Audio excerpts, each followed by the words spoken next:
کورد سەعید پاشا. ئەو پیاوە سلێمانیەیە کێبوو کە ئیمپراتۆری عوسمانی هەڵدەسووڕاند. گەلۆ ئێوە ناوی سەعید پاشای کوردتان بیستووە؟ سەعید پاشای کورد ساڵی 1834 لە سلێمانی لەدایک بووە. کوڕی حسێن پاشای سلێمانیە، هەر لە هەڕەتی هەرزەکاریدا دەچێتە ئەستەمبوڵ. لە لای دام و دەستگای عوسمانیەکان بۆ کاروباری دەوڵەت ئامادە دەکرێت. ئەو برای کورد ئەحمەد عیزەت پاشایە کە بە قەمبور ئەحمەد پاشا ناسراوە.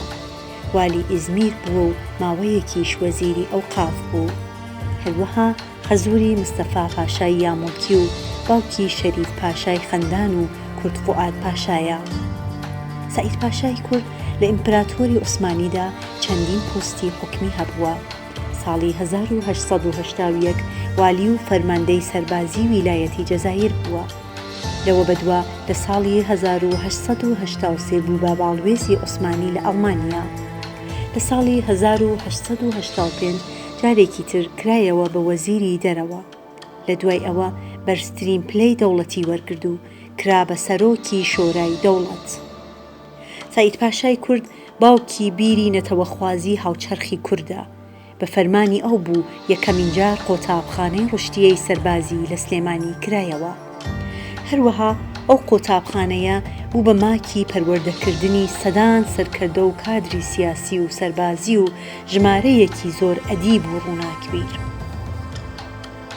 سەعید پاشای کورد سەدان جوانی کوردی ڕاکێشایە ئەستەمبوڵ و خستنیە قۆتابخانە و دوجاریش کاروباری حوکمداری پێسپاردن. ئەم پیاوە گەورەیە کەسایەتی پشت پەردەی دامەزرێنەری دام و دەستگا کوردیەکانی ئەستەمبوڵە. کەسایەتیەکی ڕابەر و پێشەنگ بووە کە باوەڕێکی لە بڕان نەهاتووی بە دۆزی کوردستان هەبووە. هەمووی بەهۆی ئامۆژگاری ئەوەوە بوو کە خوشک و براکانی، کوڕ و کچەکانی، زاواکانی و نەوەکانی هەر هەموویان خزمەتی نەتەوەی خۆیان کردووە. سەعید پاشای کورد لە ساڵی 1907 لە ئەستەمبوڵ لە دوورە وڵات کۆچی دوایی دەکات. مخابن سەعید پاشای کوردیش یەکێک لە قوربانیەکانی مێژووە کە حەقی نەدراوەتێ. ئێمە کڕنۆش بۆ زاتی پاکی دەبین و ناوی لە ڕۆحماندا زیندوو ڕادەگرین. بینەرانی ئازیز، پێویستمان بە پشتیوانی ئێوە هەیە. تکایە ڤیدیۆکانمان بپەرژێن و بڵاوی بکەنەوە.